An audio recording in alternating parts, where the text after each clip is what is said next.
page that this thing right here trying to add me by what's all that is. I'm talking about all the motherfucking so then I'm doing a comedy show there. The comedy show nigga, the manager there playing like the owner, me and him done bumped heads and done said some mean, ugly words to each other to hurt one another's feelings that'll cause a nigga to want to punch on each other. Things I say cause a nigga want to kill me. So I said some things that probably would cause a nigga to want to kill me. So I'm not going up there. Who booked this here? So yeah, I told my nigga, nah, homie, but he didn't know what was going on. I just operate out of my spirit. And I know once I bump hands with a nigga and we say some mean, ugly things like that, and it's over some money, chances are somebody can get hurt if they see each other again. Thing me and T.I. said to one another, they won't hurt one another behind that. The thing me and that nigga said to each other, cause I caught them stealing from me. And they still trying to make it like I still gotta pay. And I'm saying, homie, y'all made backroom deals, and I ain't know y'all had made that deal, so I'm not obligated to uphold no deals that I'm not aware of. Yeah, so right is right, and wrong is wrong. And so I was willing to refund you your money.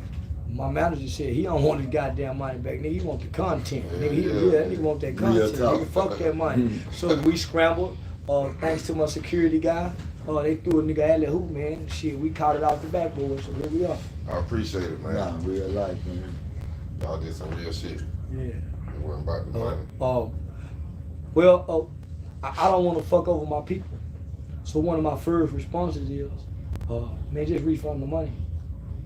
Because for most of the time, that's what it's about with our people. You value the investment.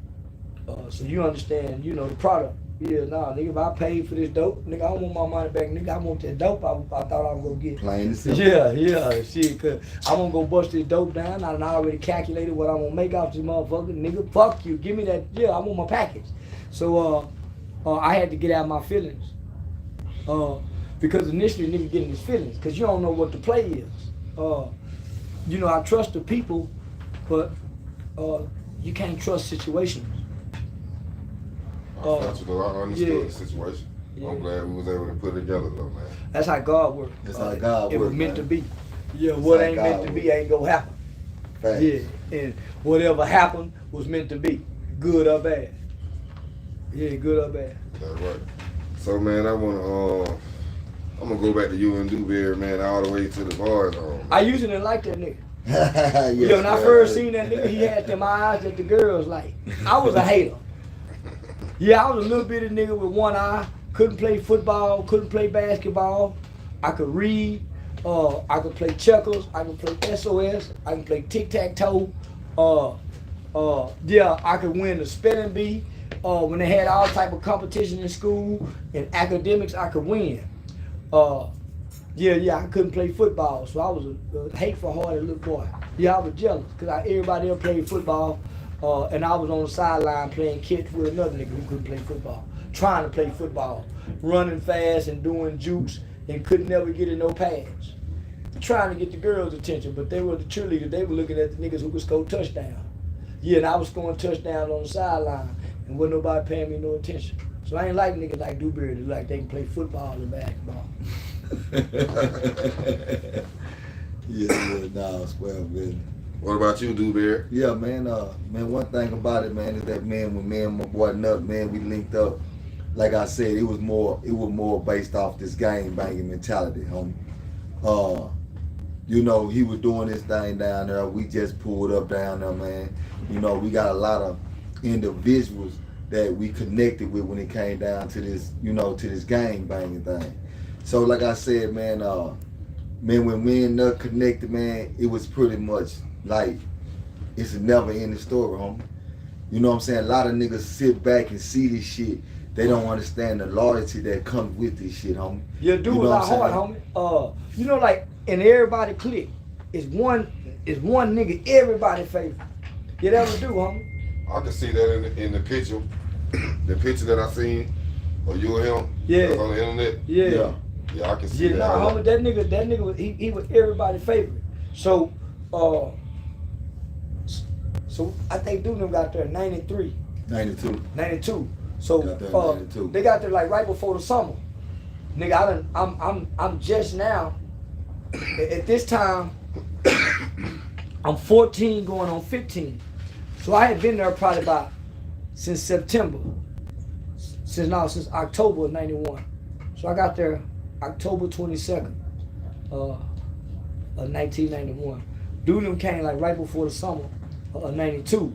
But at this time, man, them niggas in Dallas and Houston was killing kids, was committing murders. So we're the first generation of children, homie, in Texas. Not just in Texas, but think about from 88, 89, 90, 91. Kids in America really wasn't committing murder.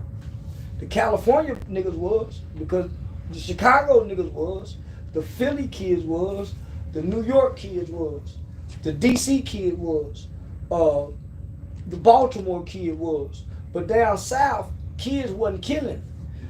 America really wasn't seeing kids kill, homie, until the actual fluctuation of gangs.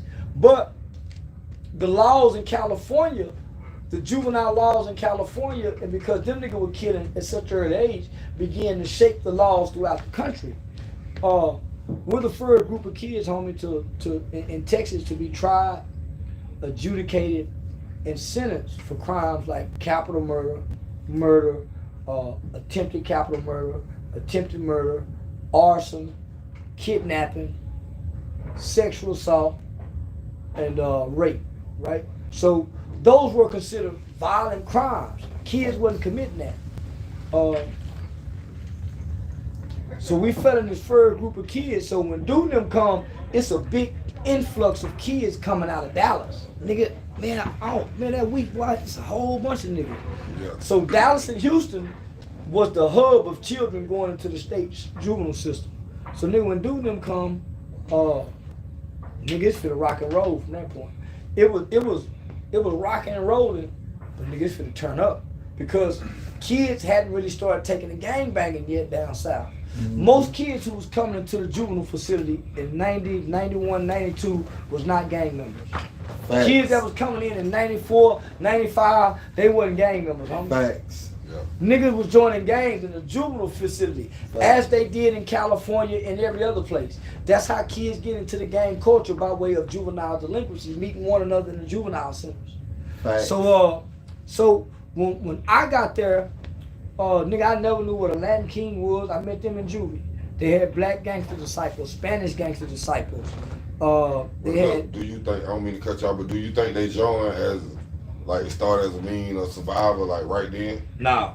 We didn't have to survive. Nah, we didn't have to survive, homie. See, that's what people get the misinterpretation at when you dealing with certain people, homie.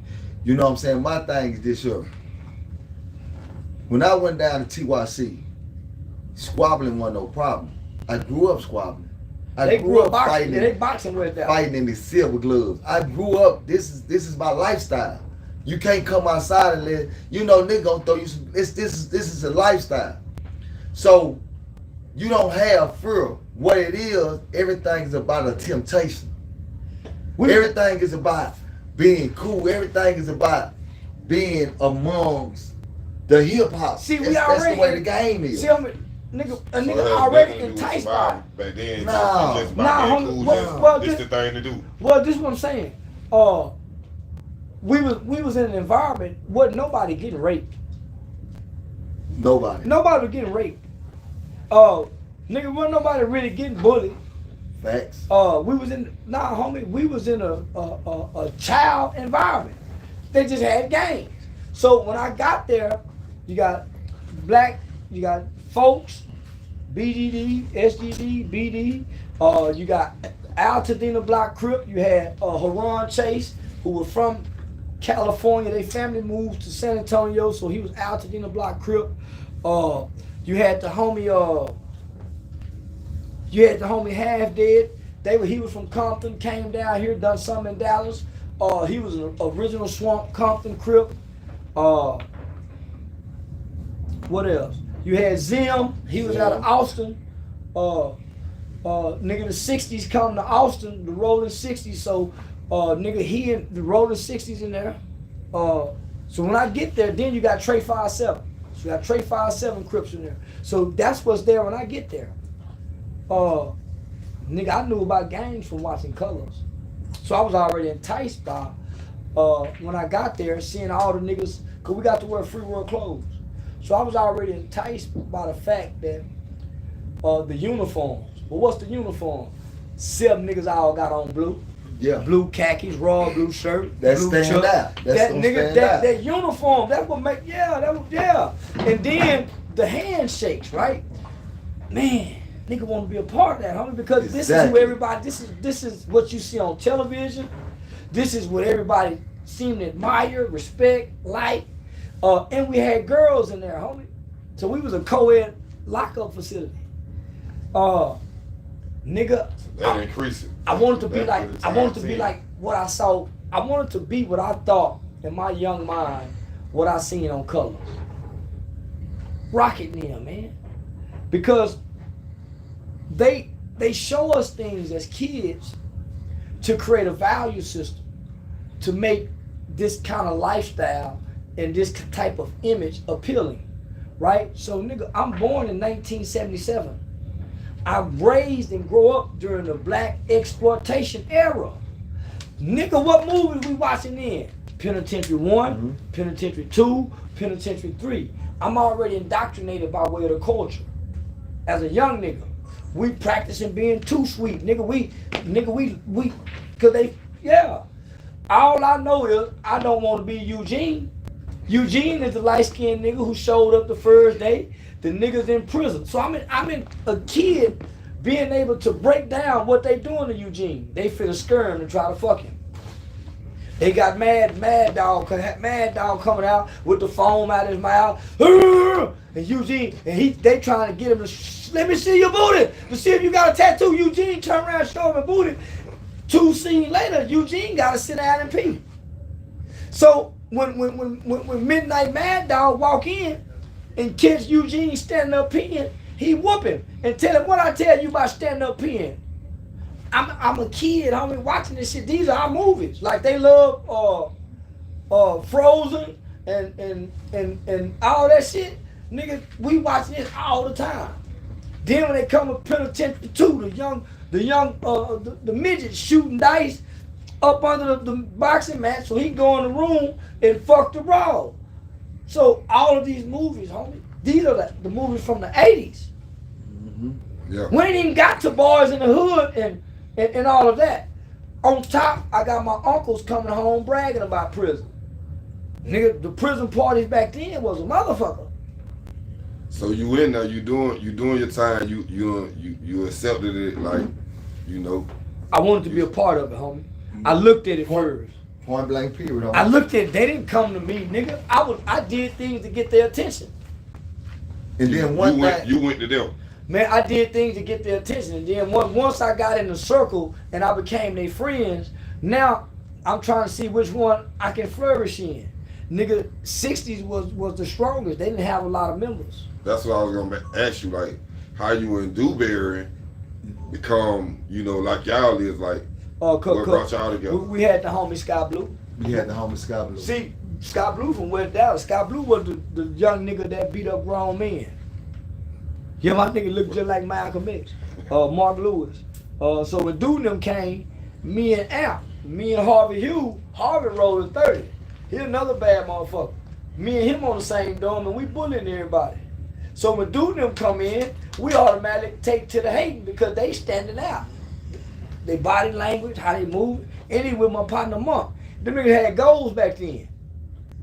A lot of kids didn't have gold teeth back then. Only a certain few. A lot of kids didn't have tattoos. So the niggas from Houston was coming in with naked ladies on their chest. Yeah, professional naked. And I'm saying, God damn, I ain't never seen a kid with that shit on. All that shit new to me. Yeah. Nigga, I ain't never seen a kid with teardrops. You was already gang banging, dude? No, I came gang down banging. Yeah. That's the whole structure. Why you say your swag was different though? What about you was different? See, one thing about me, I'm the same way. That the way I am now, I was the same way. Laid back, very confident. I'm gonna walk with the swag. That's what it was. You know what? That confident walk he had caught my attention. Because my whole mindset is always I don't think it's a nigga tougher than me. Even if it is a nigga tougher than me, my mindset is ain't no nigga tougher than me. And if it is, guess what? I got a chance to get a name off of whoever it is. Win or lose or draw. That's my mindset, homie. That's how I was raised. I was raised like that by growing up around my big bro and them, watching how they got their names. You see what I'm saying? So when I went inside the institution, gang banging, that shit wasn't even on my radar. But it's just that once you start seeing the shit go on, and I'm sitting there kicking it with my partner, and I'm like, nigga, I'm finna get down. No, my nigga, don't get down with that shit. See, my nigga, them you niggas wasn't tripping, gang banging niggas, homie. Homie, these niggas coming, man, my nigga Monk, homie, these niggas got money as kids. Nigga dude ain't, man, gang banging was just something, homie, it was just there. It wasn't nothing that we set out. We didn't want that shit. You get with there, my nigga. It was just there. We were bored kids, homie, and okay, we gonna do this. It was fun, like stealing cars. It's no different like now, a teenager saying, I want to be gay. And then by the time they graduate high school, they ain't gay no more. That type of shit. That's what gangbanging was like, homie. Nigga grew out that shit because it was appealing to juvenile delinquency. Niggas don't join gangs with rational, developed, functioning brains. Niggas join gangs as kids. No grown man joins a gang. Boys do. So you have an undeveloped brain on top of your childhood trauma, pain, hurt, abuse, whatever. And now you in this institution. Gangbanging became a fad because it was commercialized, homie. Point blank period. It's the only reason niggas join gangs. We Point didn't blank want to join no gangs. Niggas didn't join gangs to survive nothing. Yeah. All right. So we're doing all that time though. You know what kind of person that made you become? Like especially, I know you did about 7 years, but Dewberry. I did 18. Yeah. Well, let me break this down for you. Because we had the foundation of a great juvenile system. No matter what kind of house you build, that foundation got to be right. Nigga, our foundation was repaired and restructured to be right because we was afforded an opportunity to go through the juvenile system. You hear me say, homie, we didn't have to survive. We didn't have to fight. Nobody was getting raped. Nobody really. Only people were getting jumped on were the niggas were participating in the gangbanging shit. Niggas had off-campus passes. We had a football team. We had a basketball team that played against other schools. We had a track team. We had an indoor swimming pool, Olympic-sized swimming pool, heated. We had a game room, a weight room. We had a big screen television in the game room with the Sega hooked up to it. We had vending machines in the game room. We could walk around with $20 worth of coins in our pocket. We had a canteen for commissary, and we can go out in the community and go shop at Walmart on shopping trip because we had a kitchen in the dorm where we could cook. And we was co-ed, we had girls, and we got to play outside, and we wore our own clothes. So we were more like in a boarding school. Yeah, but that was for you during your time, but... Let me explain. The programs, homie. The program that we was in is what equipped these guys. See, we all started out here. They went there. Right. I got to sit back and see them come home. All the ones who I see that went straight to prison and never got the juvenile system, they struggled on the outside and they struggled on the inside. All the niggas who went to the juvenile system, they end up running the prison. Every movie you watch, from American Me to the story of the Crips, all the kids who start out in juvenile system, they graduate to end up running the prison system. So we went through what they call a resocialization program. We did what they call a life story. In this life story, you had to fill out this paperwork. You would go back to your earliest memory that you can remember in life and walk it all the way back up, answering questions up until the point you committed your crime. Homie, we were put in a program that don't exist today that would never exist today. The Charleston and Dewberry y'all see, nigga, they brainwashed this and developed this in the boys' home as kids. They were brainwashing it. So that's just not the life story. We had to do something what they call an offense cycle. In your offense cycle, you would do what they call psychodrama therapy. We had to act out our crimes. The day you get to the facility, you sit before a table of some of the most world-renowned psychologists, psychiatrists, because the world hadn't seen kids killed. A whole round table, homie, about 20 people, and you a kid. And boy, they drilling your motherfucking ass. You better not smile. Oh, you think it's funny? You homie, nah. What type of question they ask? Well, they got your file. So they want to ask you about something you said in the 3rd grade when you said you want to kill your teacher. So some things that you've done in your life that you've forgotten, but it's documented, nigga, and it won't show back up until you get in trouble. And you go be forget. I done seen niggas go to the feds and the federal judge open up and say, well, when you was 12 years old, you ran away from home. That's a mark. 13 years old, you ran away from home. That was a strike. 14 years old, you stole a car. You don't remember this shit. Homie, your file follow you all throughout life to the graveyard. So they asking us these questions, but it's called your entry interview. So some of these people are gonna be your psychiatrists, your psychologists. They're trying to get into your mind. A child killer. So, homie, when you go through this, no kid. If they give this to every kid, homie, it'll repair them. Man, that's how these niggas was able to come home, man, and think they way through prison after dealing with the post-traumatic stress disorders of prison. The juvenile system gave them a foundation. The average nigga who do that, homie, them niggas be jack monsters. Man, none of my niggas who went to the boys' home was kind of jack off niggas that do the guards like that. Them niggas became masterminds in prison. And by 1996, nigga, they took that program away. And they made it like prison. So the fact that we would have to reenact our crimes, that's how we was able to develop empathy for our victims. So we would play the part, me and Dewberry going into the store robbing. That might take 2 days to play that part. They'll ask you, well, how you feel when you do this? And if you say something, well, I think, I didn't ask you what you think, I asked you what you feel. They taught us how to separate our thoughts and our feelings. It's okay to feel what you feel, but your feelings don't make you right to act like this. Homie, they gave us so much motherfucking game, my nigga. Make you rationalize. Man, they gave us, homie, on top of that, we gotta remember thinking errors, justifying, blaming, minimizing. Then we gotta remember the steps to the offense cycle and knowing when and where we gotta break it. Now it's time to play the victim. That's where it get ugly. Homie, because you in a group of 12, 13 other niggas who done killed somebody. Come to find out, the homie over here been molested because they got your file. He was taken from CPS. And you say, God damn, I ain't know that about the homie. Then you find out your enemy. He used to get molested, him, and but nigga, you better not go say nothing outside this group. That pain and those emotions of having to tell your life story brought enemies together. Yeah. So here we are in these groups, homie. So now it's time to reenact the part of you playing your victim. That's who they used to, that's how they can tell who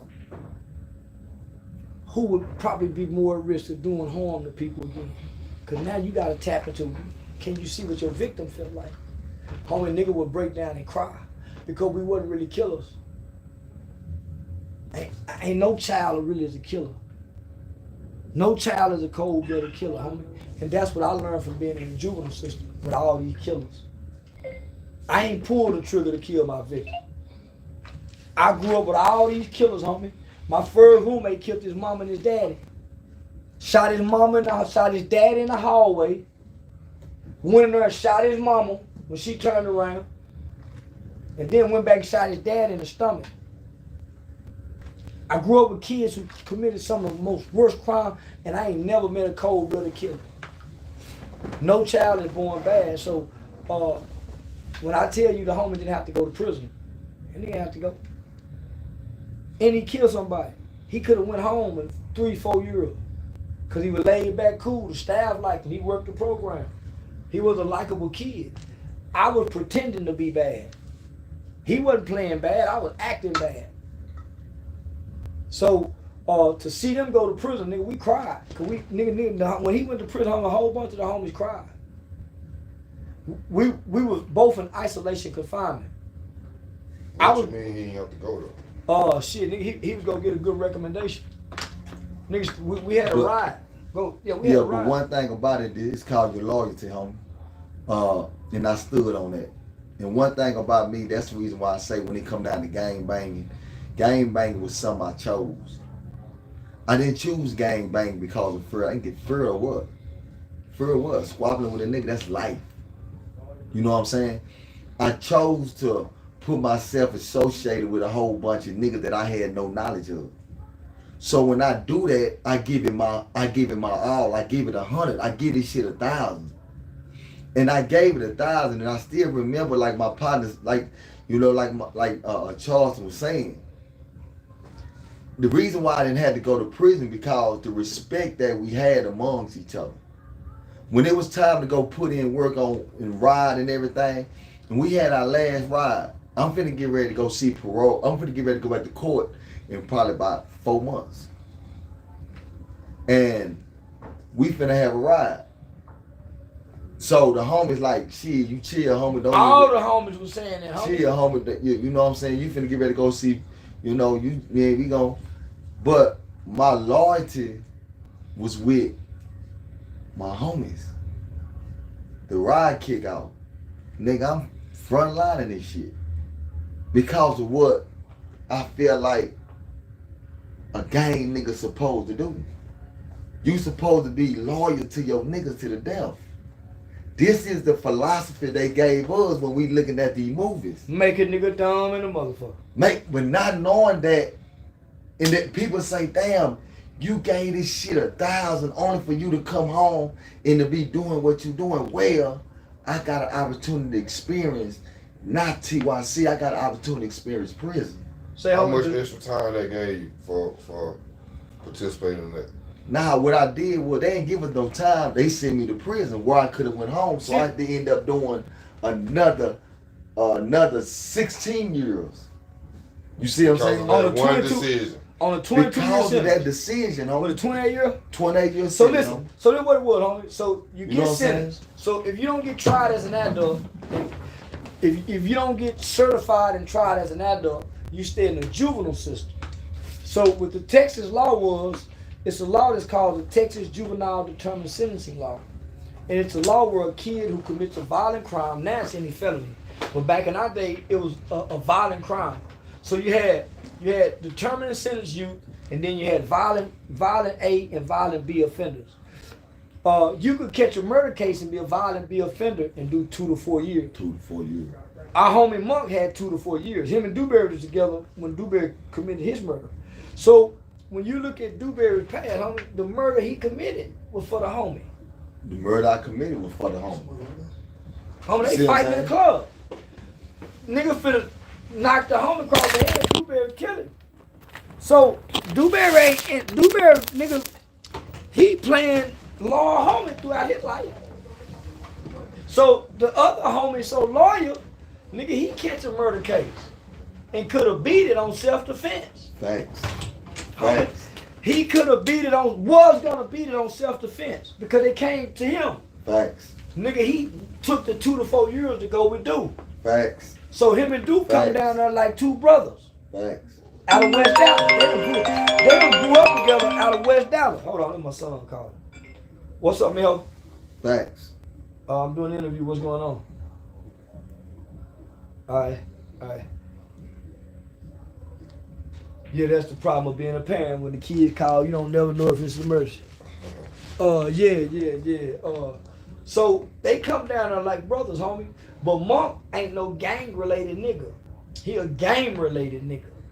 I've never been introduced to a kid that could say no to peer pressure. Monk was the first nigga, homie, that I seen say nah. And he was well respected by everybody. Fight hard in the motherfucker. But he wasn't never with the gang shit. And he was really disappointed that dude got down with it. Yeah, so that real talk. But I gave that shit my all, homie. And by going to prison and giving me the opportunity to see this shit, you get the opportunity to see this shit from a different angle. Yeah, I was gonna ask you about And, something I seen in the interview on, I think a Real Life Street Star. Yeah. But like, I seen this shit, homie. I seen the niggas that niggas looked it up to and called a big homie. I watched them niggas operate in prison. I watch how them niggas didn't stick to the code that I'm doing my time for sticking to, homie. I watched them niggas that talk that gangster shit, but not putting it down the right way, homie. I watched it, homie, only for me to be able to be developed into who I am today, homie. You know what I'm saying?